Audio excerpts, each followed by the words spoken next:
It's the replay value. It's the feeling they give. It's the music and lyrics. It's pure audio bliss. It's the sonic enjoyment. It's undeniable. This list, it's impeccable.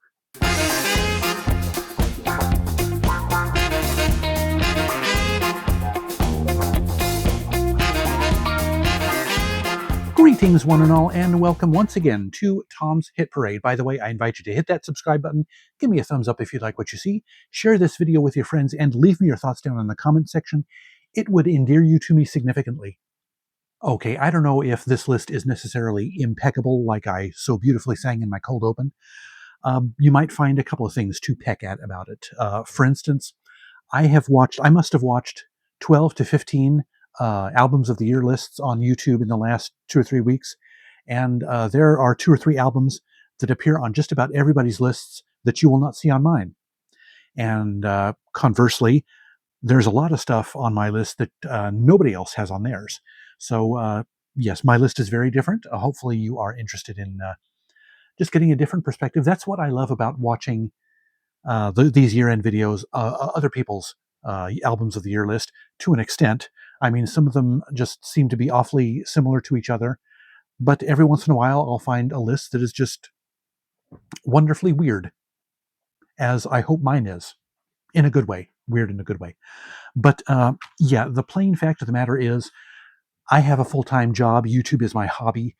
And I only have so many hours in the day and week and month to listen to music. And so I know there's a lot of stuff that I missed, whether it's just stuff that I didn't care enough about to check out at the time, or if it's stuff that I knew right off the bat I wasn't going to be interested in. Being that I only have a limited number of hours to listen, I prefer to concentrate on the stuff that I am more likely to enjoy, the artists that I have a history of enjoying. And there are a few of them that have not put out an album in a while that are on this list. And so yeah, where was I going with this? Oh yeah, um, this list is not the best albums of 2024. It's my favorite albums of 2024. So quite simply, artistic merit, cultural influence, none of that stuff applies. Not to say that there isn't any in these albums, but these are just the albums that I listened to and enjoyed and connected with the most during 2024. This list is going to be 25 items long, along with a smattering 7, I believe, honorable mentions. And I'm also going to start out the list before the main list with my four fringe albums of the year, as I like to call them. My favorite soundtrack, holiday album, live album, and compilation of the year. So, as I always say at the top of this list, let's do this. Starting with my favorite soundtrack album of the year. This is a bit of an odd one, but technically it does belong on this list. The movie that it's associated with actually came out 50 years ago. It's a 50-year-old movie, but the soundtrack was never released in any form until 2024, so it qualifies. And you know me, I kind of have to put John Williams on the list somewhere, and this is, I actually did not buy any other new release soundtrack this year. So by default, and actually all 4 of these fringe things are kind of by default because they're the only albums of their ilk that I bought this year. The Sugarland Express. This was, and I don't know why it took 50 years for this soundtrack to be released. It is the first Steven Spielberg movie that John Williams scored. So this marks the beginning of their still ongoing professional relationship. But yeah, The Sugarland Express by John Williams, the movie was put out in 1974, stars Goldie Hawn, and I have not seen the movie yet. I do want to see it, but this is just a great example of some of the more intimate, the more smaller scale scores that John Williams did in the late 60s and early 70s. The key instrument in this one, for example, is harmonica, of all things. Toots Thielemans played harmonica on this score. And harmonica was also the main instrument on his score for The Missouri Breaks, which was also around the same time, late 60s, I think it was. So yeah, a very much different thing than his big orchestral symphonic scores that he would later become famous for. Just an interesting chapter in his career, and of course, John Williams is the GOAT for me. So it had to be the soundtrack of the year for me. Now, the holiday album of the year, again, this is the only holiday album I bought this year. There didn't seem to be a lot of interesting looking holiday albums this year. Last year was a different story, but this year I had to go with Holiday Seasoning by Jimmy Fallon. Yes, I've got. This is only the third album of any sort that he's put out that I know of, and he's gone like 6, 7, 8 years between each album. But this one I had to pick up because Weird Al Yankovic is among the plethora of guest artists who appear on this album, and of course the song that he does is the New Year's Eve polka, 5 4 3 2 1. But he's also got Meghan Trainor, the Jonas Brothers, Justin Timberlake, Ariana Grande, Megan Thee Stallion, Chelsea Handler, Will Ferrell, Dolly Parton. I mean, it is almost entirely original songs. There are no, classic covers of songs. In fact, I think it is entirely original songs, but lots of fun. And what was the one that I really liked? There was a song that kind of, It Was a Masked Christmas. It was kind of a statement on the Christmases that happened during COVID, masked Christmas. Lots of funny, witty songs, as is the standard on Jimmy Fallon albums. So if you like an unconventional holiday album, pick this one up next year. The live album of the year for me, and again, I just didn't find any live albums that really called out for me to buy them. And so this one is, again, I'm managing to put my man J-Dubs on my list 3 times. Spoiler alert for what's to come. But my live album of the year is John Williams in Tokyo with the Saito Kinen Orchestra. And Seiji Ozawa, who I mentioned in my In Memoriam segment, he passed away early this year. There is a deluxe edition of this album. This is just the 1-disc version, just because I've got his 2 concert albums from Europe that he put out in the previous 2 years. And, even though he's my man, John Williams, they get a little repetitive after a while, the same tracks being performed on the same albums, even though they're different orchestras. Anyway, there is a 2-disc set on this album, and the second disc, the one that is not on this version, was conducted primarily by Seiji Ozawa, one of his last gigs as conductor before he passed away. And so that was one reason why I opted just for this version, because the other disc was not conducted by John Williams. But yes, wonderful live album. It should be available at a pretty reasonable price if you like, just a 1-disc, not too terribly expensive collection of some of his best film themes. Check that one out. And my compilation of the year is Petty Country. This is as the title implies, an album of Tom Petty covers performed by country artists.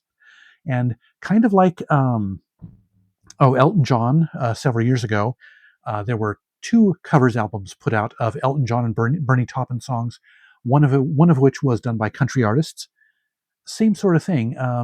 As Elton John's songs translate well into a different genre, Tom Petty songs do too. I mean, when you think about it, Tom Petty, for the most part, at least in maybe like the second half of his career, was a bit more Americana than he was rock, arguably. So yeah, these songs, just very, very good renditions of these songs. Luke Combs performs Running Down a Dream. That's one of my favorite ones. Chris Stapleton, Dolly Parton, Dierks Bentley, Lady A. Lady A does Stop Dragging My Heart Around. Excellent cover of that one. The Brothers Osborne do I Won't Back Down.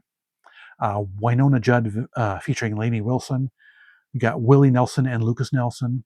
So yeah, a great Steve Earle and Marty Stewart. So yeah, a bunch of top-rate, top-tier country artists performing an excellent selection of Tom Petty covers. That's a great cover album. Compilation album. My compilation album of 2024. One moment, please. So on to my honorable mentions of 2024, and I hope to do these in alphabetical order. That's the way that I think I arranged them. First one, we have Bela Fleck with Rhapsody in Blue. 2024 marked the 100th anniversary of the Gershwin composition Rhapsody in Blue, and so banjo artist Bela Fleck decided to do a tribute album of sorts to the composition. He's got a few different renditions of it, as well as one or two compositions of his own that were kind of inspired by Gershwin or by Rhapsody in Blue. So a fun little listen if you like to, hearing unconventional takes on classic genres. It's an interesting album to listen to, and Rhapsody in Blue itself is kind of an interesting composition. It's equal parts classical music and jazz and pop when you think about it, just the way it's structured.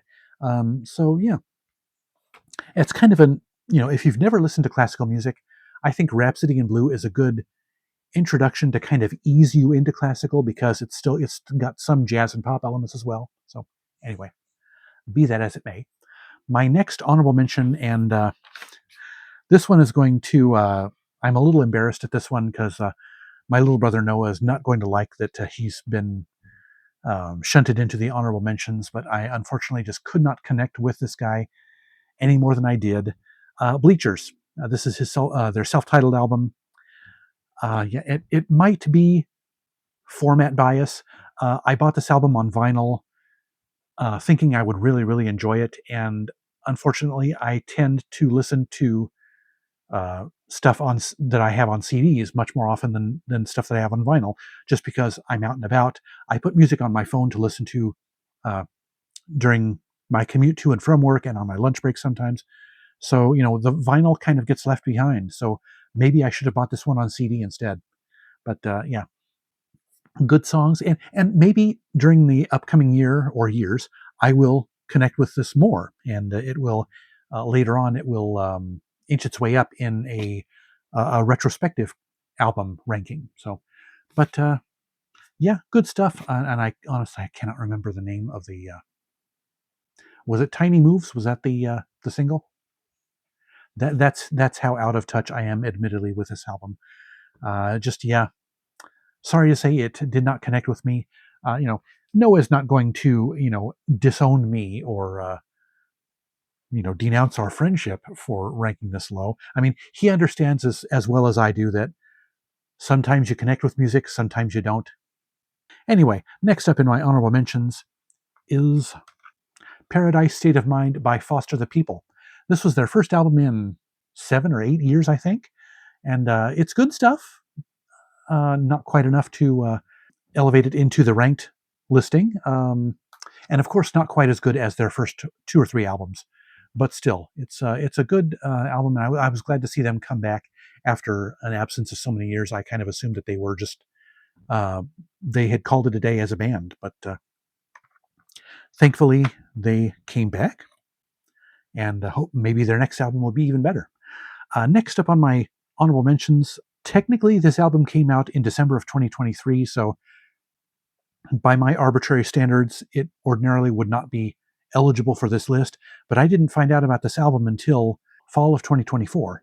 And so I probably would not have gotten my hands on it until 2024 anyway. So I'm just going to say it's eligible for my list, but then it's down in the honorable mentions anyway, Mika, and the name of this album is Que ta tête fleurisse toujours, which means may your head constantly flower, meaning may your imagination bloom all the time. There's nice little sentiment. And yes, Mika is a favorite pop artist of mine. This is his sixth or seventh album, and this one is all in French, as the album title suggests. But yeah, it's lots of fun. Not quite as didn't grab me quite as quickly as his previous albums, but still, it's very, very good. And I think even without that technicality, it was still honorable mention territory, just because I didn't quite connect with it as much as his previous albums. This next one is in the honorable mentions because, spoiler alert, one of his other albums is in my ranked listing. This is The Border by Willie Nelson. He actually put out two albums in 2024. This was his album of all original songs. Good stuff. I mean, Willie Nelson, in my opinion, is one of those artists who kind of transcends genre. It's even if you don't like country, Willie Nelson is an artist that it's easy to like his stuff. It really is, and he's even in his 80s, mid to late 80s, he's still got it. His voice is a little bit weathered, more so than it used to be, but he's still cranking out the tunes. And let's see, were there any really standout songs? What If I'm Out of My Mind? That was a pretty good one. Hank's Guitar, that was a pretty good song as well. And yeah, a good album. Then this next honorable mention is thanks to a friend of mine who recommended this, and I had never heard of this group before. And this was like October, maybe even November when I heard about this one. So if I'd had more time to listen to it, I might have connected with it more, and it might have pushed up into the ranked listings. But Love Hate Music Box is the name of the album. Rainbow Kitten Surprise is the name of the artist. It's interesting stuff. Kind of, maybe a little bit of Baroque pop in here. It's hard to describe. But yeah, there are some 22 songs. So you're bound to like something on here. Casey Musgraves appears on one of the songs. So that's, in my opinion, more of a reason to like the album. But yeah, I'm not able to name favorite songs on this one, but I would recommend checking out Rainbow Kitten Surprise if you have not yet. Chances are you haven't yet, because I hadn't heard of them until my friend very uh, thoughtfully recommended to me. Thank you for the recommendation. And my last item in the honorable mentions category is Model by Wallows. Yes, Wallows is one of those bands that when they first dropped, I listened to their first album.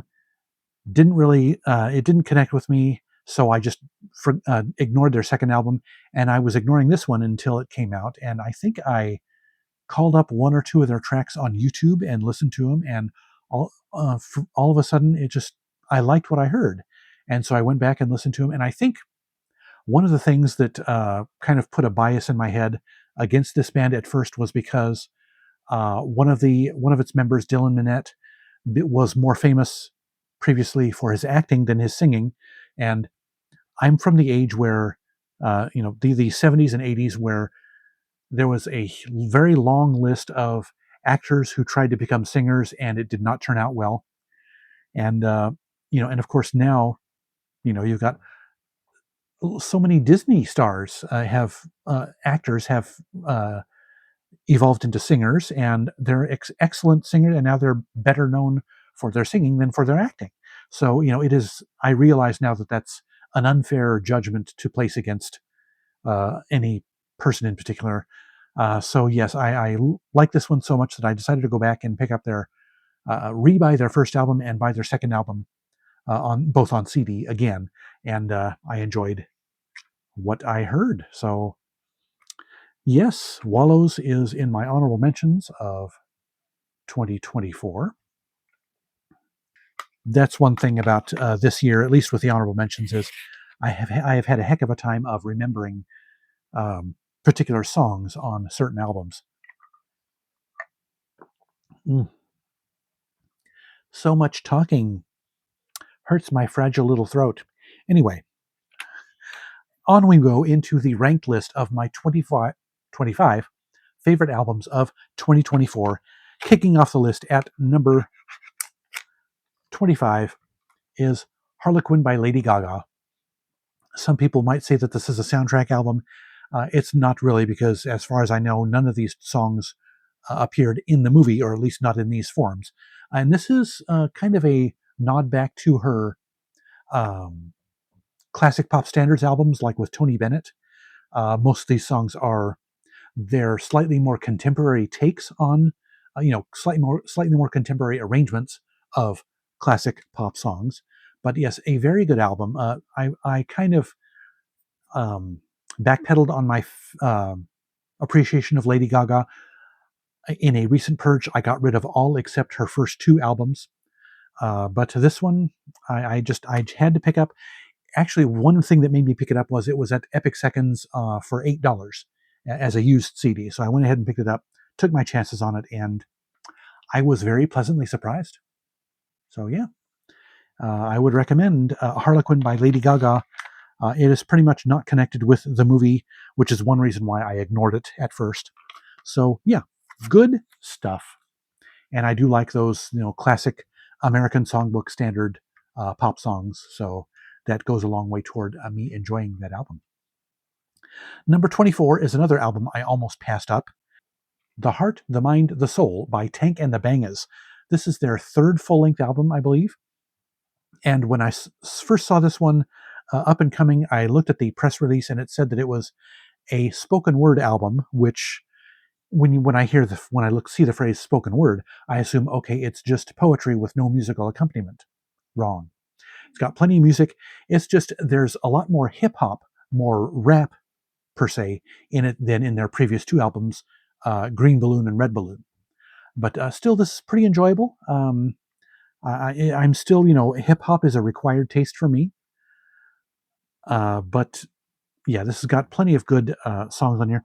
A lot of inspirational and empowerment songs on here that are really good, and a lot of guest stars as well. Jill Scott appears on at least one song. Robert Glasper appears on 2 or 3 songs on here, and Samara Joy shows up on one. So yeah, it's a nice album. If you like stuff that leans into the hip hop genre, check out Tank and the Bangas. If you like the more R&B soul with a smaller dose of hip hop, check out Green Balloon and Red Balloon. Those 2 albums I love them much more than I like this one, but this one still pretty darn decent in my opinion. Now, number 23 on my list, and again, I almost passed this one up because I kind of fell off on enjoying this artist, but kind of had a resurgence, just unexpectedly decided to take a chance on him again. Rex Orange County, and this is the Alexander Technique. Yes, I knew it was the Alexander something, but yes, good stuff. It is. If you liked his first and second albums, you'll like this one too, or his previous 2 albums. I think there was an album before, 1 or 2 albums before Pony. But anyway, yeah, Pony and whatever his next one after that was, and this one are the ones that I have. But an absolute favorite song of mine from this is The Table. I love that song. You've got to listen to it.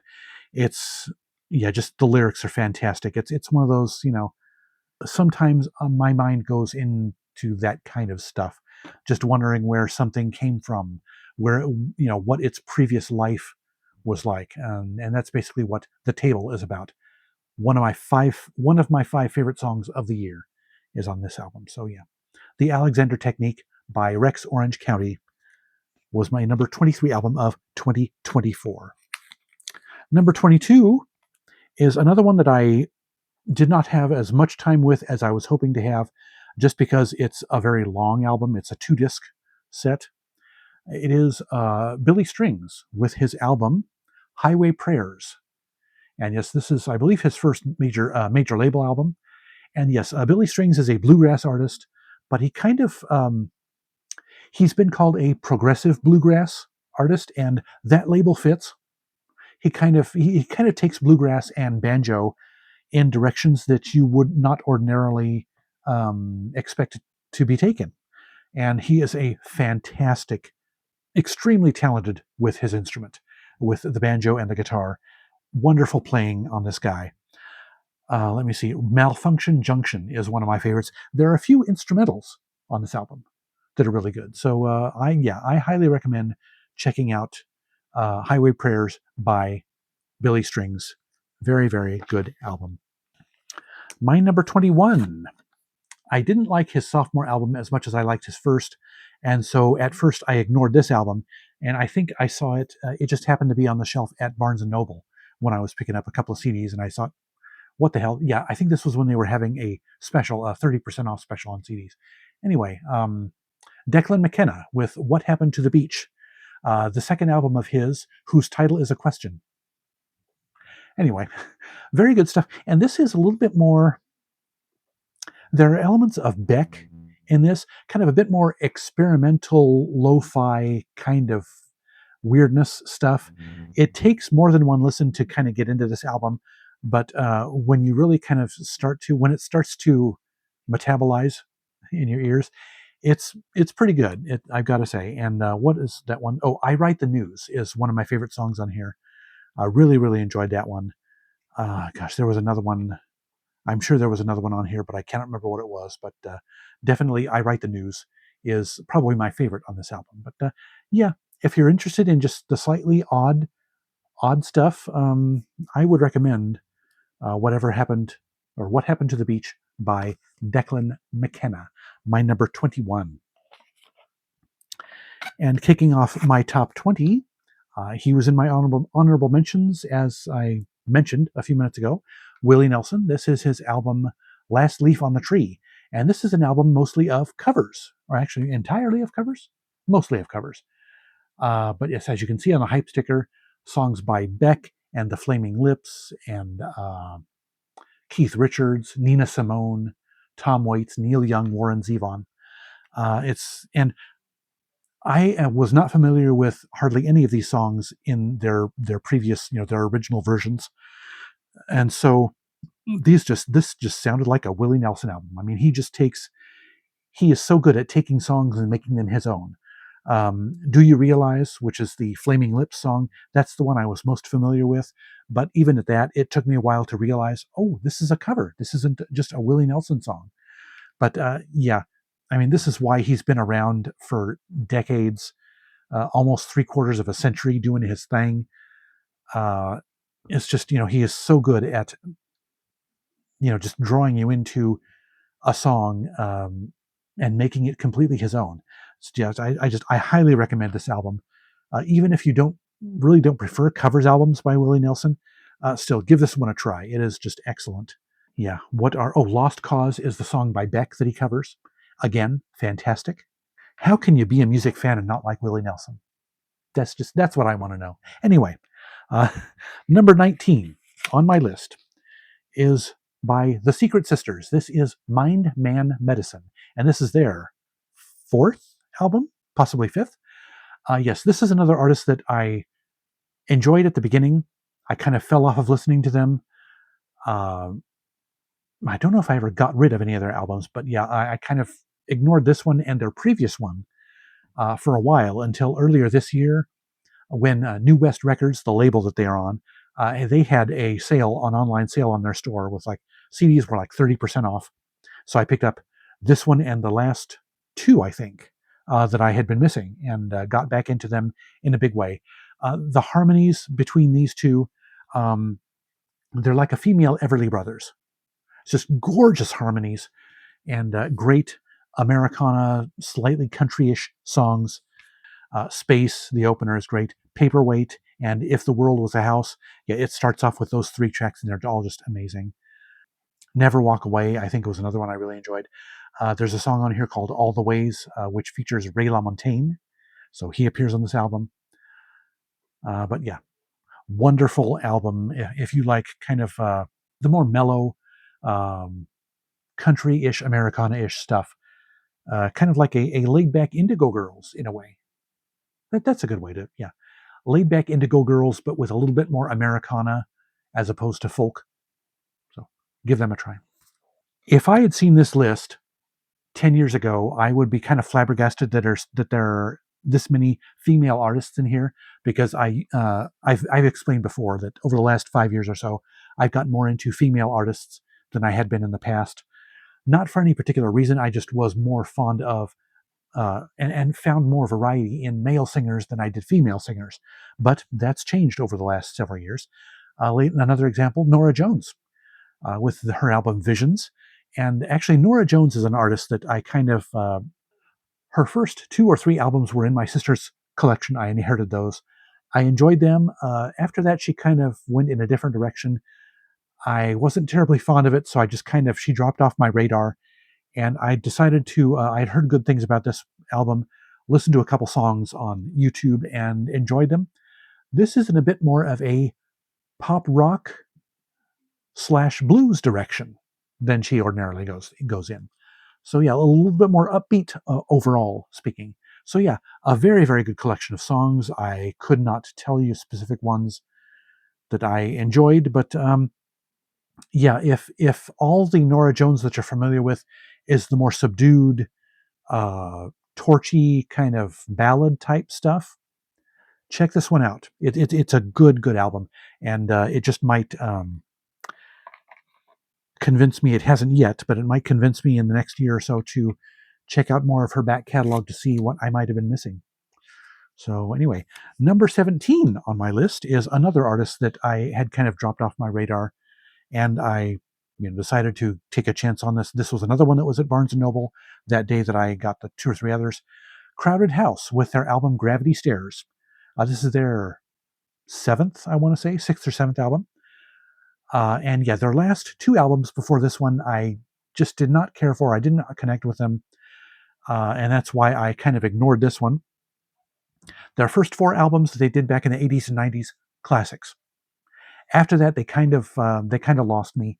But this one is closer to their original first 4 albums than anything else that they've done in the last 10 or so years. So yes, an excellent return to form, if you will. Blackwater White Circle is a great song, one of my favorite songs on this album. Oh Hi, that's kind of one of the more cutesy, well, cutesy in terms of Crowded House is not really cutesy, but one of the lighter weight songs, let's put it that way. But yeah, very, very good album. If you have not been impressed with Crowded House's last couple of albums, but you love their early stuff, check this one out. Definitely. Number 16, another artist who hadn't released an album in 10 or 12 years, I think, is Better Than Ezra. This is their album, Super Magic. Yes, I really enjoyed this one. This one I did not hesitate to pick up as soon as I found out it existed, just because I have loved every one of their albums. There was a time when I dropped off on, I got rid of their 2nd, 3rd, and maybe their 4th album for a while, and I was actually in Oklahoma visiting Noah and Alyssa when I was able to reacquire the missing part of their discography. So really enjoyed it. And yeah, the lead singer, whose name I cannot remember at the time for right now, is one of the reasons I love Better Than Ezra so much. Just a very distinctive voice on this guy. But yeah, they've been recording since the early 90s, mid 90s. Yeah, 1995 I think was when their first album Deluxe came out. But yeah, great stuff. Not as good as their early stuff, but I really enjoyed this one. Let's see. Mystified and Live a Little, the first 2 songs are really good. If I recall, Sensation was a good one. But yeah, check out Better Than Ezra if you have not. Let me take a drink really quick to rejuvenate my throat. I'm not used to talking this much, so it really wrecks my throat when I do these long videos. Anyway, my number 15 album of the year is A Dream Is All We Know by the Lemon Twigs. First-rate power pop, these guys. I found out about them, let's see, how did I find out about them? I guess they were just getting a lot of attention, a lot of buzz on YouTube from fellow YouTube music listeners. So I decided to check them out, and I was dazzled by this band. It's actually just a duo here. Fantastic stuff, just classic power pop. You got some Beach Boys, you got some Beatles, you got some Monkeys. There's a little bit of Monkeys here and there in this album. But yes, very upbeat, very sunny, summery. The Lovin' Spoonful is another artist you'll hear hidden in these songs here and there. Yeah, and their previous album also gets a lot of praise as well. Haven't picked that one up yet, but I am going to have to later in this year. I've got to pick up their previous album too. But yes, the Lemon Twigs with A Dream Is All We Know. Fantastic. If you like catchy songs with a 60s pop flair, you cannot go wrong with the Lemon Twigs. Fantastic stuff. My number 14, and this was actually on the worst albums of the year list of one YouTuber whose opinions and whose taste I question now. But anyway, Jacob Collier, brain fart there. This is his album Jesse Volume 4. Yes, this is the final album in a 4-volume cycle. Be warned that it might sound scattered at first listen, like every song, sometimes even within a certain song, shifts genres, shifts time signatures, shifts keys, octaves, whatever you name it. He just kind of jumps around all over. So it might sound a little scattered or schizophrenic, but this guy is he thinks outside the box when it comes to music, and it's just it's a challenge to listen to, but in a good way. I am guilty of being a little too complacent with with the conventional verse chorus song structure. That's just the stuff that I like mostly. It's the stuff that I'm familiar with. So listening to somebody like Jacob Collier every once in a while takes me outside the box and just really challenges my perceptions of what music can be. And he is just really good at this. And this is a album with a nice long track list, as you can see. And yeah, all 4 volumes of the Jesse cycle are excellent. Let's see, he's got Brandi Carlile on this album, Michael McDonald, Chris Thile, Stormzy, John Mayer, Lizzie McAlpine, John Legend, Tori Kelly, Chris Martin from Coldplay, Steve Vai on guitar. So yes, the array of guest artists that he has on this album tells you how varied the stuff is in here. So if you want something that is going to challenge you as a listener, check out any of the 4 volumes of the Jesse Cycle by Jacob Collier. I got into him way back when he put out his first album, In My Room, and have kind of, been a fan of his just about ever since. Although I would love to hear an album of his that is just stripped down, like just a few acoustic instruments, because he does like to, really layer things on and just go crazy with the embellishments and stuff. So I would love to hear a stripped back album by Jacob Collier. My number 13 album, and this one took pretty much all year to grow on me, and for reasons I won't get into right now, but Dua Lipa, Radical Optimism. And I love the lenticular multi-image stuff on the cover here. Great pop album, just like her previous 2 albums. I don't know if I like this one as much as I like her previous album, whose name escapes me at the moment, but still, this is great. Houdini, French Exit is a good song. Illusion is a really good one. Gosh, there are a few other ones. Yeah, but yeah, if you want great female pop, great vocals, great instrumentation, great melodies, great everything, great hooks, you can't go wrong with Dua Lipa, especially her previous album. I cannot remember. Brain fart central today. I'm telling you. But yeah, Dua Lipa, Radical Optimism is my number 13 album of the year. And here's where things start getting a little interesting. Fair warning. My number 12 album is Beethoven Blues by Jon Batiste. As you know from his previous, well, not his previous album, but the one before that, We Are. I absolutely loved that album by Jon Batiste. I did not listen to his last album though. I can't remember why. I think I just didn't have the time. Never got around to it. But this one, the concept of this one really intrigued me. It is Jon Batiste and his piano. And that's it. Doing renditions of Beethoven pieces, and I think there might be 1 or 2 original pieces in here as well. And as the title suggests, he puts a bit of a blues spin on these classical compositions. It is not to be missed. Even if you hate classical music, you just might like this one. Yeah, and he does do a vocal refrain here and there on a couple of songs that kind of. That's the one thing I do not like about this album, was that he just kind of, hey, yeah, in a couple of songs that kind of jarred me out of the mood of the album. So if I could have those removed from the mix, then I would do so. Then this would be a perfect album. But yeah, it's just exquisite listening, regardless of what your genre preferences are.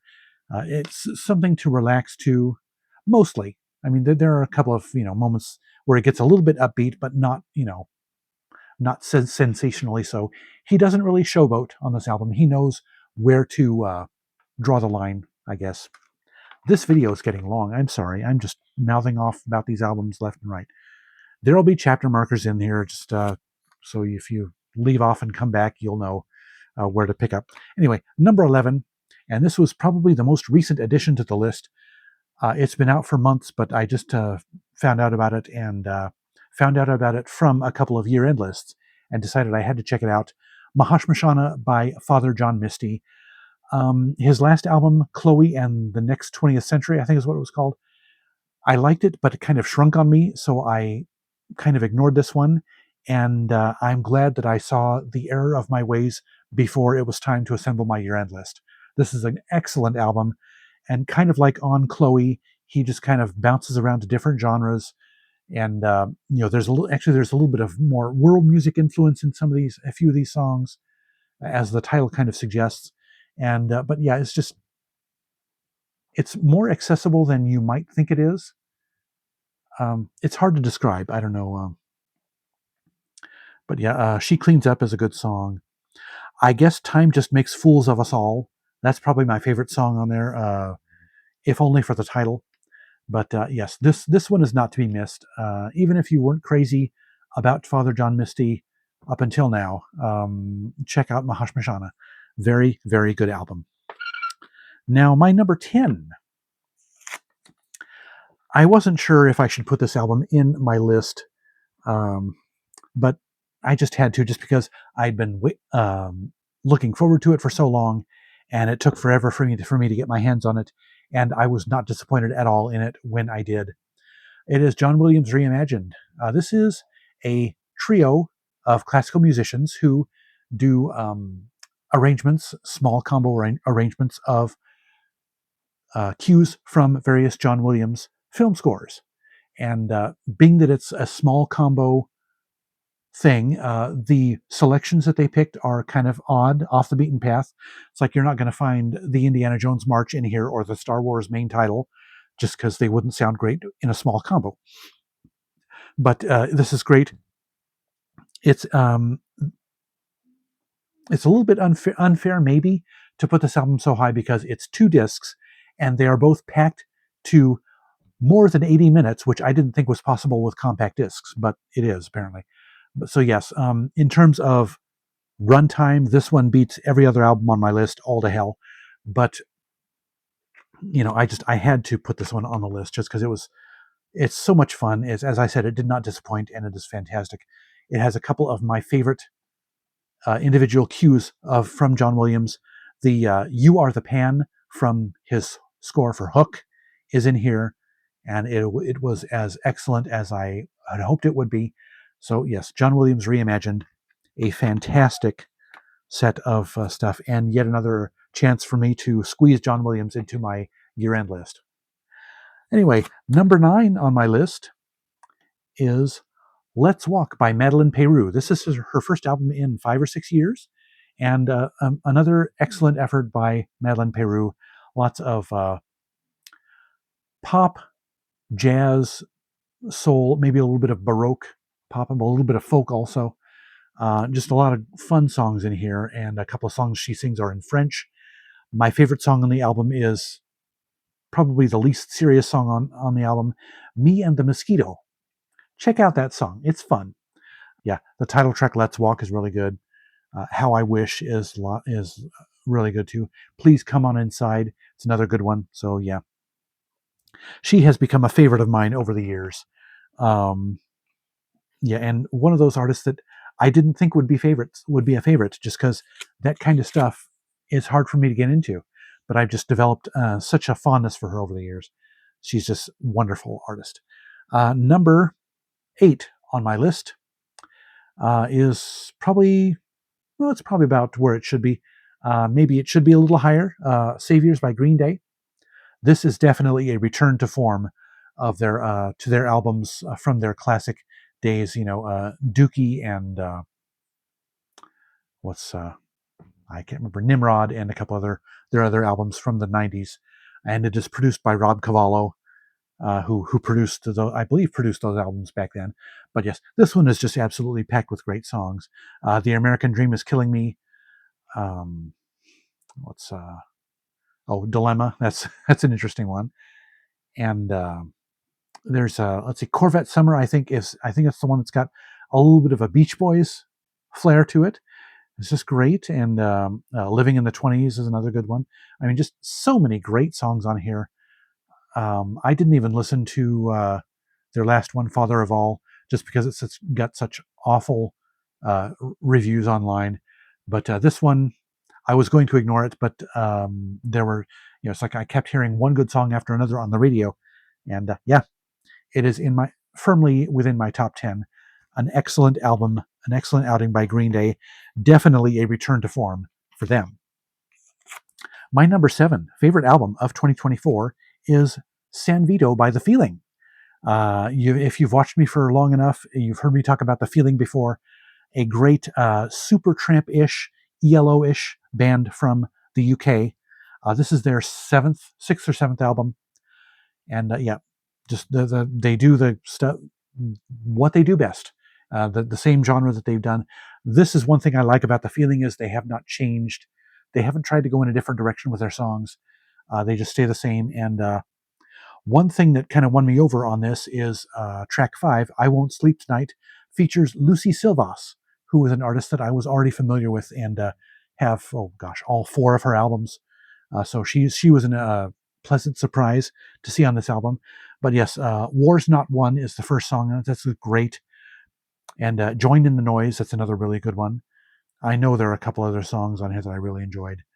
I cannot identify them as of right now, but yes, good messages in some of the lyrics, as they usually do in at least a couple of the songs on every album of theirs. So yeah, great. Um, not quite power pop, but like Supertramp, like ELO. If you like them, you will like The Feeling. Go ahead and check them out. San Vito is their latest album, and it is my number 7. My 6th favorite album of 2024. I mentioned this guy in my favorite purchases of 2024. I bought one of his previous albums in the dollar section and then found out that he had a new album out this year and picked it up. And this has just been less than a month ago, and it has already worked its way into almost my top 5. Raul Midon with his album Lost and Found. Fantastic stuff. This one is maybe a little bit more pop than his previous releases. He was a little bit more folk and maybe a little bit more world music-ish, just a little bit of world music in his first 2 or 3 albums. But yes, lots of great songs on here. Let's see, "Keep On Keeping On." A lot of optimism in this album's songs and lyrics, which is something we're going to need in 2025. Anyway, um, "Wall of Indifference" is the last song on this album. That one is one that I related to pretty strongly. "Ocean of Doubt" is another good song. "When We Remember," uh, oh, the Ganja song. Yes, that's a song about pot. What can I say? Um, I can't identify from firsthand experience, but well, what can we say? Anyway, yes, "Lost and Found" by Raul Midon is my number 6 favorite album of the year. The songs might be a little too sunny and poppy and optimistic for some listeners, but that's kind of what I needed, particularly since early November, and I will just leave it at that. My number 5, we're in the top 5 now. My number 5 favorite album of 2024 is "Honeymind" by Ben Platt.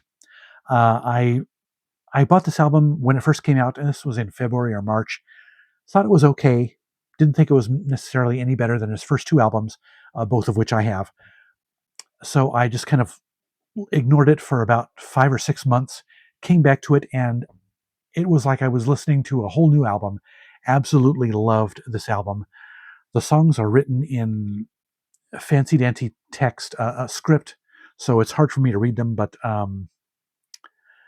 "All American Queen," let's just say I like that song. Um, let's see, there were a couple of other really good songs on here. "Treehouse" featuring Brandy Clark. That was a really, really good one. "Fear of Missing Out," that's a good song. "Shoe to Drop." I can personally identify with that one because I'm a bit of a worrywart about some things. And let's see, "Home of the Terrified." That is a heartbreaking song, but it is definitely very true. You can definitely feel the truth in the lyrics in that song. So yeah, as you can hear me go on about it, there's a whole lot to like on "Honeymind" by Ben Platt. My number 5 favorite album of the year. Coming in at number 4 is "Shadow" by Liz Wright. I first found out about Liz Wright thanks to a CD that was in my sister's collection that I inherited from her.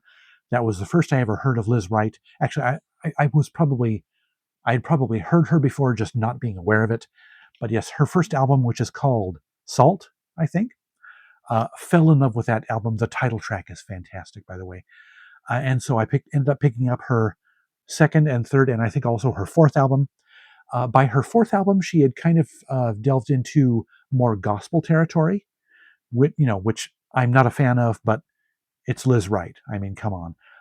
Her first few albums are more soul, jazz, R&B, soul and jazz mostly, a little bit of R&B, and this one kind of returns to that that territory, but just so many good songs. And speaking, I talked about a surprise to me guest artist on the Feelings album. On the first track on this album, Sparrow, Angelique Kidjo appears, and I love her. I've got a couple of her albums. She's just great, and Michelle Ndegeocello appears on a song on here as well. But yes, a great mix of original songs and cover songs of varying degrees of well-knownness. Yes, the word escapes me. I Concentrate on You, which is a Cole Porter song, I think. She does a great version of that. My favorite song on this album, Lost in the Valley. Listen to that song. It's not an original of hers. It's originally was someone else's song, but that is just gorgeous. Probably my favorite song of the year, "Lost in the Valley" by Liz Wright.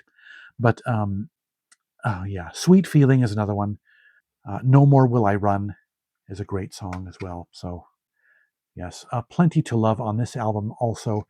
But yes, Liz Wright, she's kind of like maybe Sade, but a little bit probably a little bit smokier or a slightly lower register than Sade, but still the same kind of effect that Sade has on you.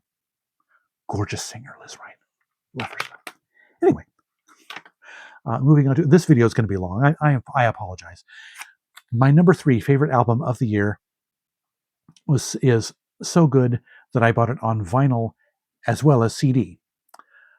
It is Stampede by Orville Peck. Yes, I've waxed poetic about Orville Peck with his last album Bronco. That was my number 2 or my number 1 favorite album of its year, 2 or 3 years ago. That was fantastic. This one not quite as good, only because it's he brings in a whole slew of guest artists. Let's see, we have Willie Nelson. Track 1 with Willie Nelson. Cowboys are frequently secretly fond of each other. That is a song that existed before Orville Peck got his hands on it. Then we've got Elton John. He does a cover with Elton John of Saturday Night's All Right for Fighting. Then we've got Beck. Death Valley High is a song that he does with Beck. Noah Cyrus, Kylie Minogue, Teddy Swims, Margot Price, Mickey Guyton. I mentioned her. Notorious mention of her in my last video. And yeah, just as I mentioned, a whole array of guest artists on here. But it's just fantastic. Orville Peck, if you are not familiar with him, he has a voice that's kind of equal parts Roy Orbison and Johnny Cash. If that intrigues you, check out Orville Peck. Oh, I love his voice. I absolutely love his voice. And yes, as I mentioned, loved it so much, I got it on vinyl as well. And oh yeah, I think I forgot to show you the track listing. So here is the track listing. Lots and lots. Yeah, plenty of songs. How many songs are there on it? 15 songs to choose from. But yes, a fantastic array of songs and artists on here. I love Orville Peck. Just love him against the earth. Now, my top 2, as usually happens in most years, I could flip-flop my top 2 at the drop of a hat, depending on what mood I'm in. I wanted to put this one at number 1, but I kind of, well, for reasons I'll explain in a minute, but also this artist has been my number 1 in at least 1 year previously. It is Jake Bugg with his album A Modern Day Distraction. Love this album. If you have not heard Jake Bugg, when he started out, he was very much Bob Dylan, early period Bob Dylan, kind of folky with a little bit of blues and a little bit of blues. He has since gravitated a little bit more towards straightforward pop rock, but still, he's just fantastic. And this album actually has a little bit of Britpop influence in it, particularly with the second song, All Kinds of People. Track 1 is Zombieland. That was a song that was the first single. It was fantastic. I mean, that 1-2 punch, and the album just goes on from there. I Wrote the Book is a good song. Instant Satisfaction, great song. All That I Needed Was You, and just, yeah, pretty much every song on this album is just fantastic. Love this album. As I said, it could have been my number one, and depending on my mood, any given day, it is my number one. But yes, A Modern Day Distraction by Jake Bugg is my runner-up for favorite album of 2024. And my number one is an unusual pick, maybe not, who knows. Not for me. And as I said, I was going to put this one at number 2 only because the artist draws on influences from the 80s, perhaps more so than he should, and maybe arguably more so than is deserving of the number 1 spot. But I have to tell you, the nostalgia-infused dopamine triggers that this album produces, I couldn't not put it at number 1. It is Found Heaven by Conan Gray. Love this album. I'm an 80s kid, and this album is absolutely dripping, as suggested by the droplet formation here on the back, dripping with 80s influences. This guy did his homework. I mean, you hear A Flock of Seagulls in one song, and you hear, maybe Tears for Fears in another song, and I'm sure there are other artists, but I just cannot put my finger on the influences. But he just does textbook homages to 80s artists, and there are even a couple of 1 or 2 Journey-esque power ballads in this album. I mean, I could name any song on the album, and it's just fantastic. And again, this one, as with Orville Peck, this is one I liked so much that I also picked it up on vinyl. Got this one at a bit of a discount because you can see it's has a gouge in the front of it. So yeah, track listing is hard to read, but yeah, what can I say? I mean, Conan Gray, listening to this album brings back one of the few good things about the 80s for me was the music. I could make a whole other video about things that I did not like about the 80s and are bad memories for me for the 80s, but not that my life, not that my childhood was miserable. I won't give you that impression. It's just, I was an awkward kid. Let's just put it that way. Just the music of the 80s just comes back to me front and center. Everything good about 80s music is distilled in beautiful form by Conan Gray on his album Found Heaven. It is my number 1 favorite album of 2024, and for darn good reason. Yeah, when I think about the songs, I do not question my putting him at number 1. And that is my list. And these were the post-it notes that I had on the backs of the CDs, making sure I got the rankings right as I was going through the video. So a little behind-the-scenes secret for you. Anyway, this video is already too long, so we will go ahead and end it here. That'll do it for this video. Be sure to like it if you like it. And before you go, drop me some feedback in the comments section. I'd love to know what you think. Don't forget to subscribe, hit that bell icon to catch my new videos, and tap my username to browse my old videos. Links to my socials and my favorite fellow YouTubers are in the description below. Otherwise, thank you so much for watching. I'll see you next time. And remember, life's too short to be a music snob.